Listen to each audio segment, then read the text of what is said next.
Like it had grown to, I think it was 100 per year. Yeah, per year. If that's something you want to factor, but what was your team wants to play video, if you don't mind. Yeah. There's a video they want to play of Candace said it's impossible to not believe Erica's complicit. If you guys want to play that video. And so right now, their guys are going out and they're going to look for evidence. And then by May, which is fortunately around the corner, then she'll see what they found. So what the F is that performance? How could you sit up there and say, yes, I 100% believe Tyler Robinson did it? That right there is why it is impossible for me to think that Erica Kirk is not complicit somehow. Because what?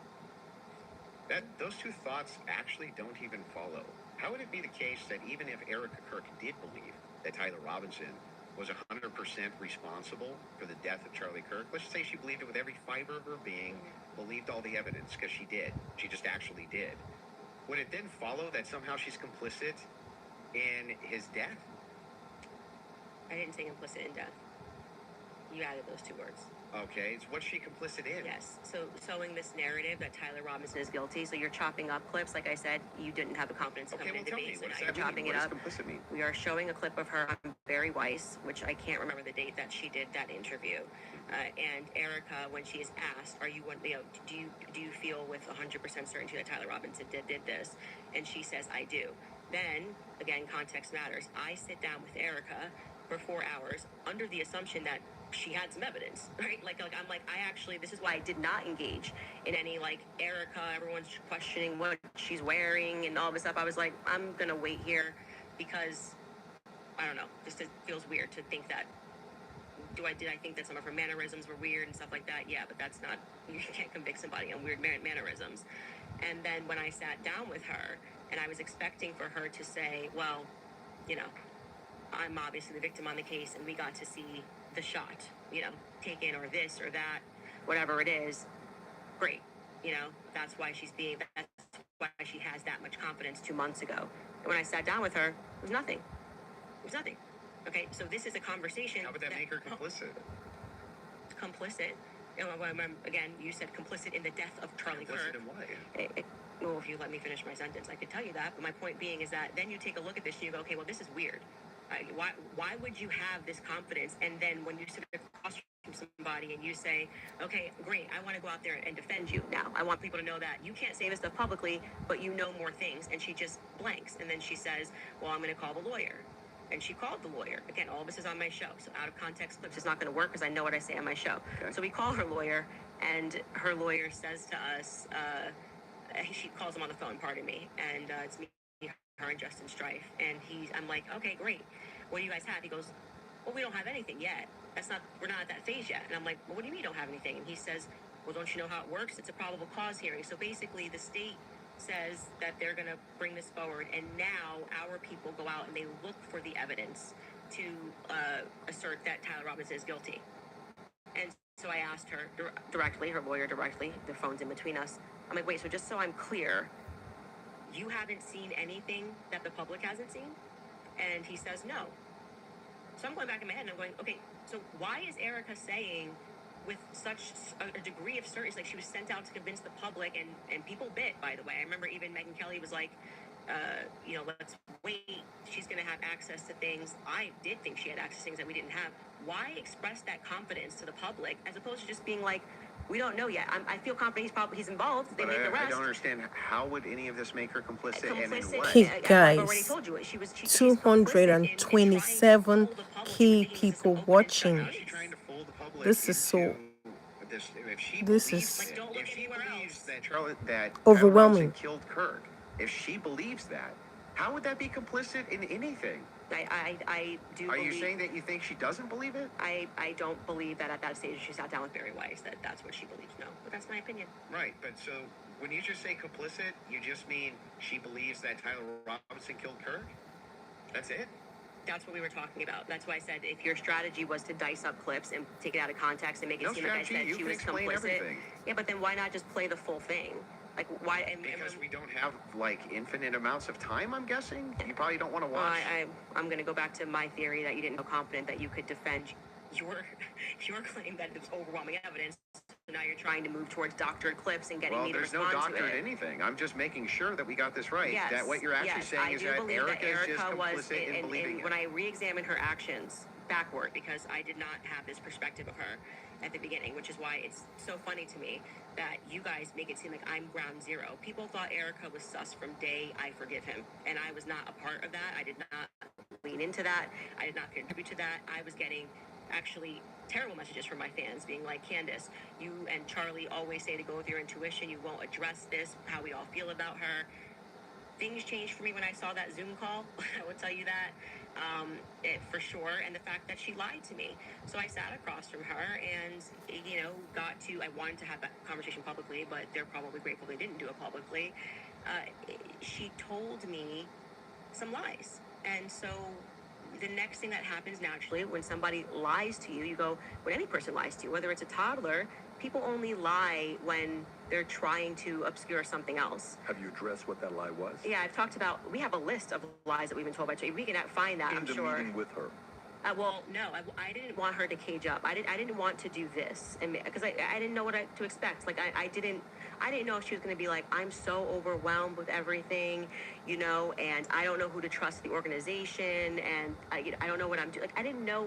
I didn't want to. Just out of curiosity, before anything happened with Charlie, how close were you and Erica? Not very close. So there's not a relationship. No, I would say it's totally normal. Like, it's not like there was any issues at all. We were always nice to each other. It just is, our life went to a different phase, right? So Charlie and I hitting the ground, running around, traveling 4 days a week. Now I get married. I find love of my life. I get married and I get pregnant. I haven't stopped being pregnant.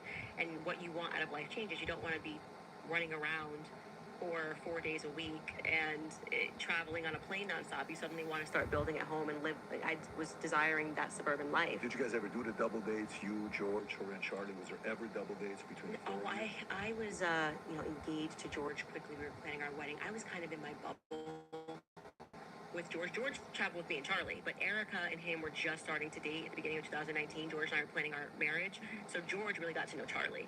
I wouldn't say that I really got to know Erica. I was just rooting for them because I knew how much Charlie wanted to, find love. And so I was kind of his wing woman throughout that phase. And I was just happy. And I never was under the impression, obviously, that they were going to get married when they were dating. So it wasn't like I was conscious that I really need to get to know this person. And so it was just kind of normal that by that time, because of where I was in my life, that I wasn't spending any time getting to know Erica, so the complicit part about Erica to you, is that a gut feeling? Do you think it transformed when she lied? You can take the lead. I'm just asking questions.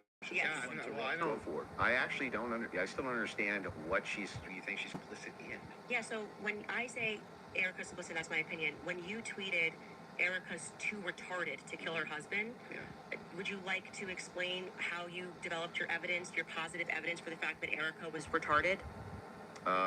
Yeah, sure. So I just think all women are retarded. Oh, so you're allowed to just say stuff. Who knew? So, and by the way, what dramatically transformed your opinion of Erica after going to the headquarters? Because you were pretty hostile about. I wasn't hostile towards him. You don't think calling somebody too retarded? No. Come on. That's like normal tongue-in-cheek stuff for me online. Oh, you're being tongue-in-cheek. Acheter la voiture d'occasion parfaite. Avec Auto-Héros et un financement attractif, aucun problème. Choisissez parmi plus de 3... Supporters, I mean, if you want to use the same exact argument, you would take a supporter like Owen Benjamin. He called you bad names and called your husband bad names. Are you just like, well, it's no biggie? I've never answered him on anything that he said. I'm saying that you now are her biggest defender. So do you still think I'm not her biggest defender. Do you still think she's too retarded? No. I didn't know Erica Kirk. I'd never met her before. Okay, but you had an issue with Turning Point being led by a bunch of fembots talking about the feminist angle. Still do. And then suddenly you go to the headquarters. 231K people watching. You've got text messages that this you're is sharing insane. with them. You say that you and your wife are getting involved with management. No. I'm not involved in any management at Turning Point. Well, I'm pretty sure there is a clip of you where you say that your wife went to their recent conference and sat down, and then when you were on Joe Rogan... No. Hang on. I'll explain what happened, just so that you understand. Yeah. So I was invited there to do some debate training, That's literally what I was invited there to do, on recommendation. So I went down and did some debate. That's the first time I ever met anybody at TPUSA. Okay, and then you said you sat down with Erica. Well, I didn't sit down to her. I talked to her in a hallway. So you didn't sit down and speak with Erica? No, I didn't have like some sit-down long conversation. We talked in a hallway. Okay. For, Is that when you gave her the hug? Yeah, I gave her the hug right there. My wife did too. We were both very sorry for what happened. Okay, so at what point did you start receiving text messages from that you cited in your opening statement? Well, I just reached out to TPUSA and said I'm prepping for a debate. Is there anything that's pertinent that I can use here? Do you find it interesting that people have been asking for, basic answers to questions, and you're saying that you walked into their headquarters and reached out and they instantly... It's amazing, isn't it? If you reach out in good faith and you're not demonizing them and saying that they're complicit in the murder of people's deaths, that perhaps they're actually willing to release things to you that are pertinent, other than thinking that, perhaps you're diabolical. Well, I don't know. I feel like intentions. if I was going to release that information, I didn't demand that it be released to me. I actually never demanded that it be released. I just simply said that this is what was going on in the last 48 hours.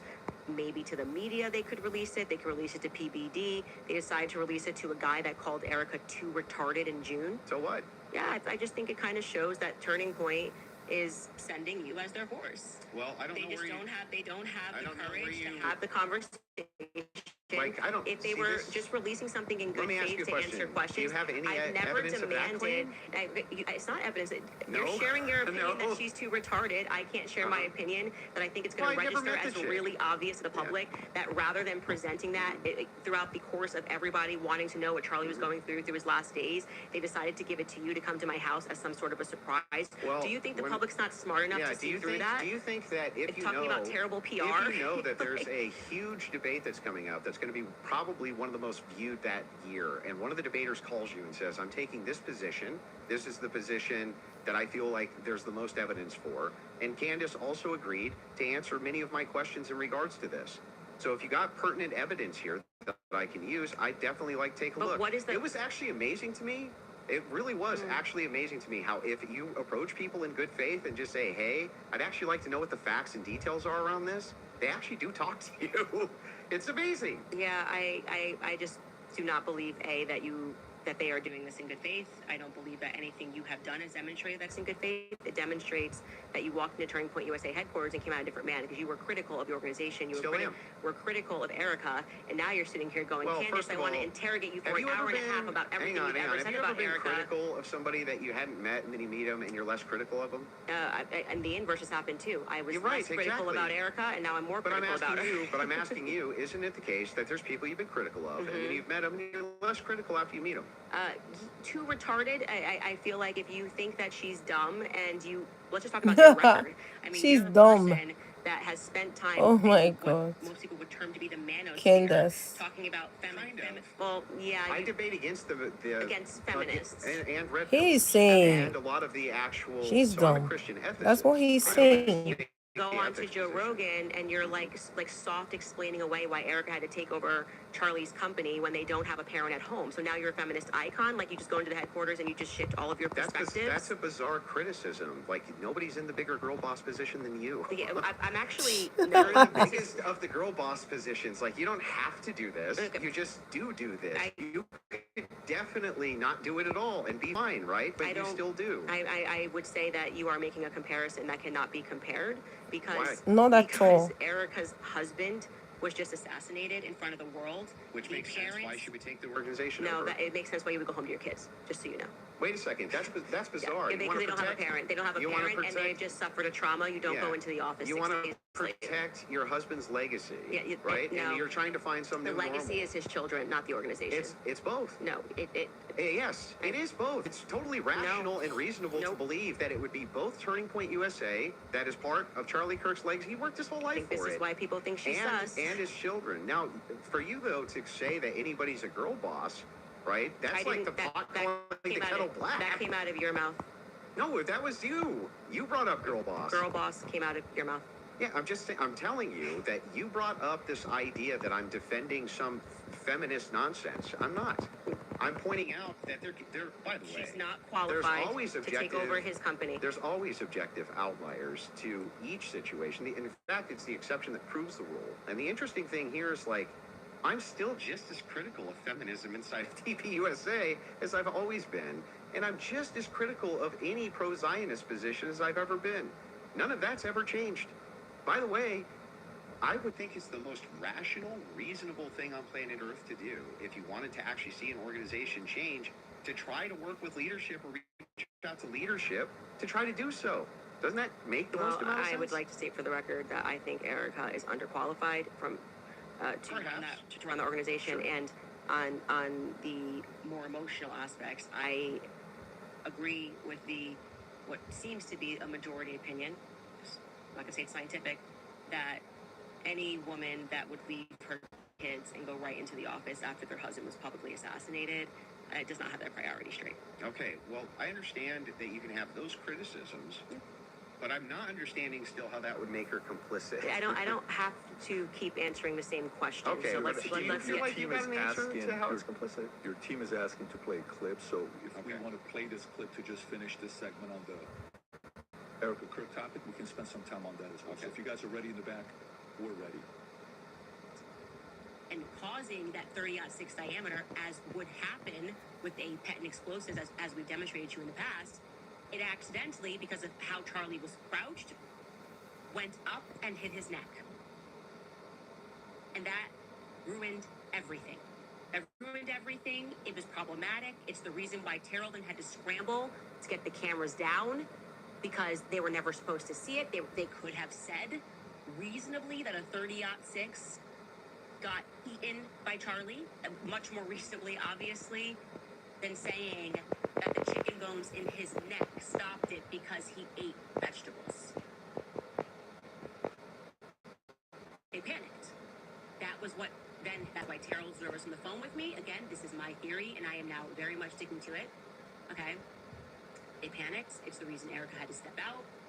That's why she would have gotten on the phone with Terrell so quickly, because I was going, why is Terrell saying, well, I didn't want Erica to relive, oh, that's why I did it. He didn't have an answer. He was nervous. It was crazy.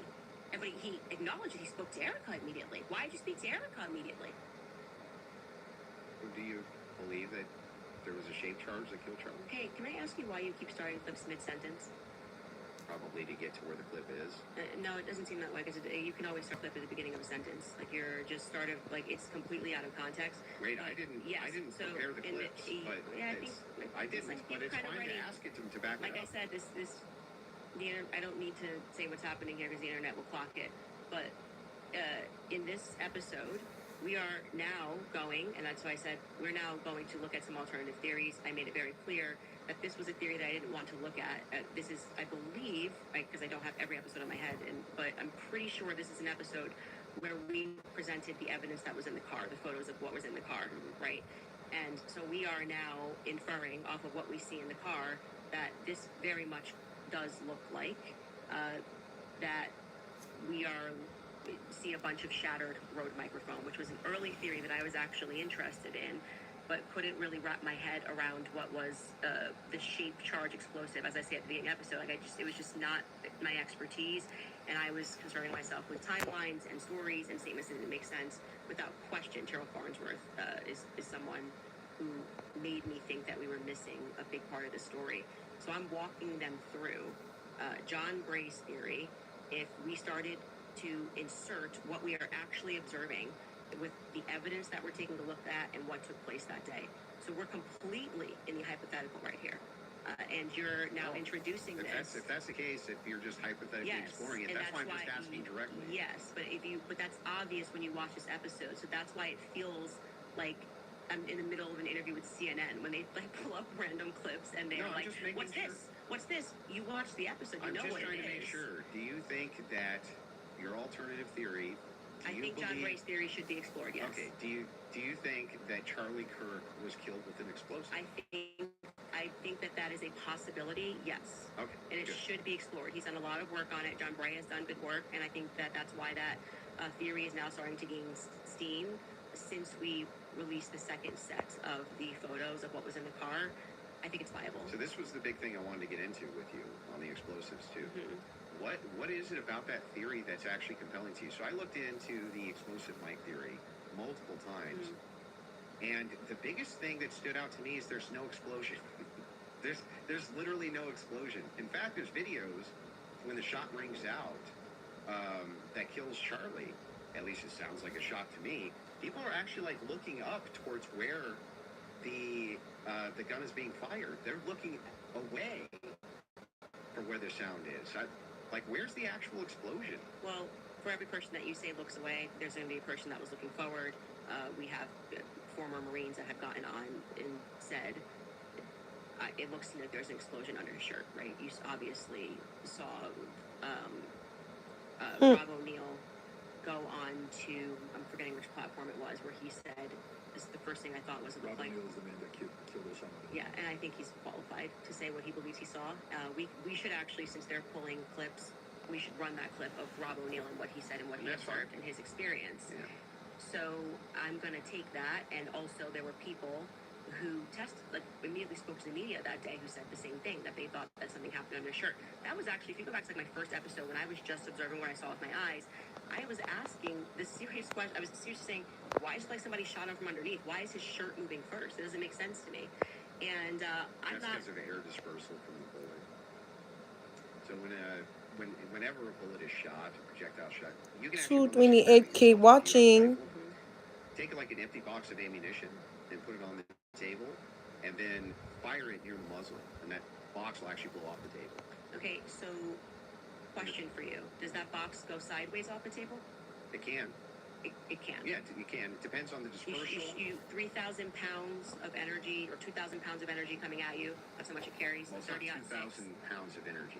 We can fact check that. How many pounds of energy is it? A 30-06 being shot 150 yards away. That's a great question for Brock. I'm gonna say when we looked at it, it was between 1,500 and 2,000. I'm pretty sure pounds of energy coming at you, and you just go upward and to the side.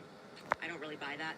I'm gonna just say I just think that that's not possible. It doesn't go through. On top of that, so there's another miracle. You didn't get blown backwards. It didn't go through. But I also want to say that you're saying this can happen, and Rob O'Neill is infinitely more qualified, I think, to speak on that. Why? And because he's actually shot and killed people. Why would that have anything to do with anything? Because did he slow down all the videos of the people he shot to see if their clothes moved? Well, why are you able to assert your position Because I'm gonna tell you how projectiles work. He's not even gonna I guarantee you this guy's not even gonna disagree with what I'm about to say. If it is the case that you have energy and you have mass, and the mass is moving in the air has to go somewhere. It doesn't have a choice. I think you're totally BSing right now, man. I'm sorry. Am I not BSing? I'm telling you the truth. If a bullet is moving in air has to move out of the way of bullet. Well, maybe not at the bottom of a shirt here. I don't know. I disagree with that. I'd like to say for the record, I've watched some of you do these sorts of things where you assert something with a lot of confidence, and you can fact check it. Your shirt displays air. Not about whether it displays air. It's where it disperses the air. Underneath his shirt here. It's not underneath the shirt. The bullet's this big, and you're telling me it's going to hit his neck, and then it's not underneath the shirt. It starts up here, and the collar's moving, and then you see the wave here as he's moving backwards. No. Yeah. That's not true. It's not. And we obviously can't show that clip. I disagree with you. Okay, I understand you can't show it for TOS purposes. Exactly. I disagree with you. People can go watch and make up their own minds. We don't need to debate it. Whether or not it was the first thing I said was, why is his shirt moving first? It didn't make sense to me. It almost looks just like this. It goes across. His necklace breaks first before Charlie even reacts. If you watch it in slow, his necklace breaks first, which I thought was very odd. And then you see a puff here, and then the next thing you know, there's the entry wound on his neck. I would not confidently assert that I see smoke. I've never said it on my platform. Do you think that an explosion generally has smoke? I don't think that there's any quality version of video that would get us to be able to answer that question other than Terrell's 4K footage that he has from the front. So there's a lot of, if you look at the Israeli pagers, it's assumed that it's a similar, if not the same type of explosive that was used inside the pagers that would have been used inside of this road line. I think that you should, since you love debating, you should debate someone like John Bray, who's worked on that theory for 11 months, and ask those sorts of questions of how a shape charge would work. I presented the evidence of what was in the car, and I also, at that episode that you're clipping, said John Bray has done an unbelievable amount of work on this, and I think he has debated a ton of people, actually, regarding this topic. So that's the route that I would send you on. purposes that's of my, fine. yeah, That's fair. for the purposes of my show, I do believe, to answer your question, that it is a hypothetical. I mean, that it is a theory that should be thoroughly explored. There's two clips your team wants to show. One of them is the Rob O'Neill clip, since we're on it. So if you guys are ready in the back before we go to ad break, if you want to pull it up, this is a good time to do so.